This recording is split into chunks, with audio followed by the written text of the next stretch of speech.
दुनिया के सबसे पुराने धर्मों में से एक जैन धर्म। इसकी शुरुआत किसने की, ये सवाल अक्सर पूछा जाता है। और जानते हैं, इसका जवाब ज्यादातर लोगों को चौंका देता है। तो चलिए आज इसी प्राचीन रास्ते और इसके गहरे दर्शन को समझते हैं। तो शुरुआत करते हैं एक बहुत ही आम लेकिन गलत धारणा को चुनौती देते हुए। सवाल सीधा है, जैन धर्म का संस्थापक कौन था? देखिए, ज्यादातर लोग मानते हैं कि महावीर स्वामी ने जैन धर्म की स्थापना की थी, पर असल में ये सच नहीं है।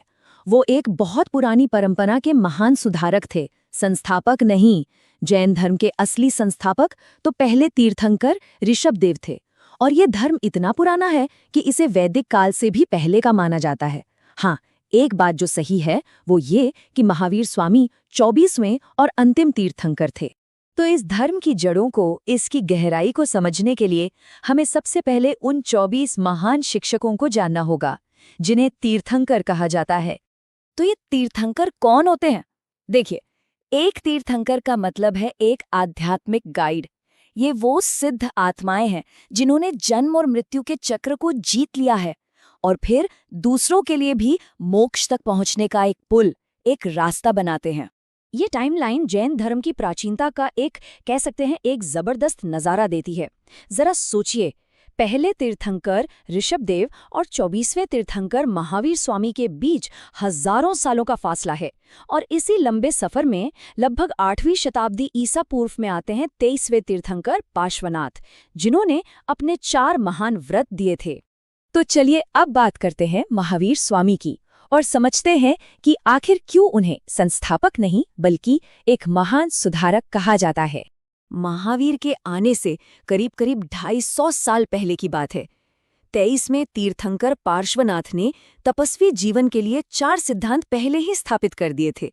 ये थे अहिंसा, यानी किसी को भी चोट न पहुंचाना; सत्य, यानी हमेशा सच बोलना; अस्तेय, यानी चोरी न करना; और अपरिग्रह, मतलब जरूरत से ज्यादा संपत्ति जमा न करना। लेकिन जैसा कि अक्सर होता है, समय के साथ इन सिद्धांतों का पालन कमजोर पड़ने लगा। समाज वापस से जटिल कर्मकांडों और अंधविश्वासों की तरफ लौट रहा था, और ऐसे में एक आध्यात्मिक क्रांति की, एक पुनर्जागरण की सख्त जरूरत आन पड़ी थी। और यहीं पर महावीर स्वामी ने अपना सबसे महत्वपूर्ण योगदान दिया।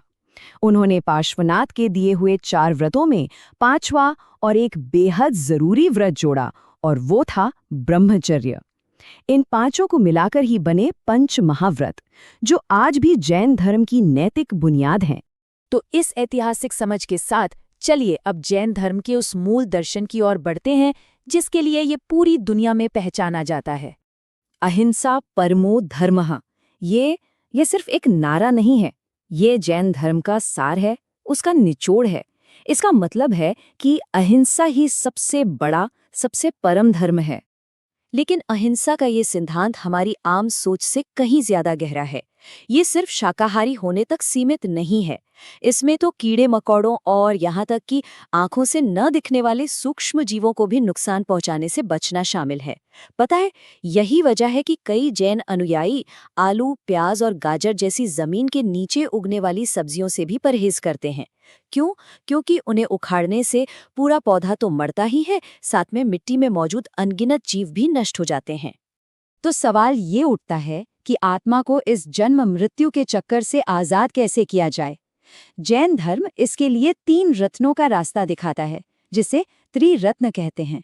पहला, सम्यक दर्शन यानी सही विश्वास; दूसरा, सम्यक ज्ञान यानी सही समझ; और तीसरा, सम्यक आचरण यानी सही व्यवहार। महावीर के निर्वाण के बाद भी उनकी शिक्षाएं रुकी नहीं, बल्कि उन्होंने पूरे भारत पर एक ऐसी छाप छोड़ी जो आज भी कायम है। चलिए देखते हैं कि दर्शन, कला और समाज में कैसे जिंदा रहा। समय के साथ मठवासी नियमों को लेकर जैन धर्म में एक बड़ा विभाजन हुआ और इससे 2 प्रमुख संप्रदाय बने। एक थे श्वेतांबर, जिनका मतलब है सफेद वस्त्रधारी, और दूसरे दिगंबर यानी आकाश वस्त्रधारी। अब देखिए, इनके बीच मुख्य अंतर सिर्फ पहनावे का नहीं था, एक बड़ा दार्शनिक मतभेद भी था। श्वेतांबर मानते हैं कि महिलाएं भी मोक्ष पा सकती हैं, जबकि दिगंबरों का मानना है कि इसके लिए उन्हें पहले पुरुष के रूप में जन्म लेना होगा। जैन धर्म का असर भारतीय कला और वास्तुकला में तो कमाल का दिखता है। चाहे वो माउंट आबू के दिलवाड़ा मंदिरों की वो अविश्वसनीय नक्काशी हो या फिर श्रवणबेलगोला में गोमतेश्वर की वो विशालकाय मूर्ति, ये विरासत आज भी हमें हैरान कर देती है।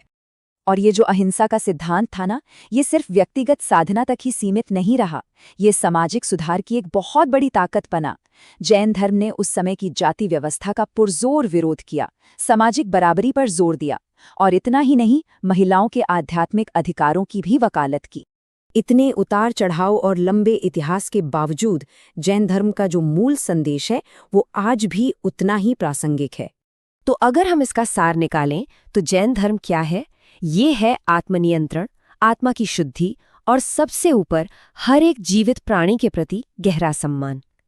सारी तपस्या, सारा ध्यान, इसका एक ही मकसद है, आत्मा को कर्मों के बंधन से आजाद करके मोक्ष दिलाना।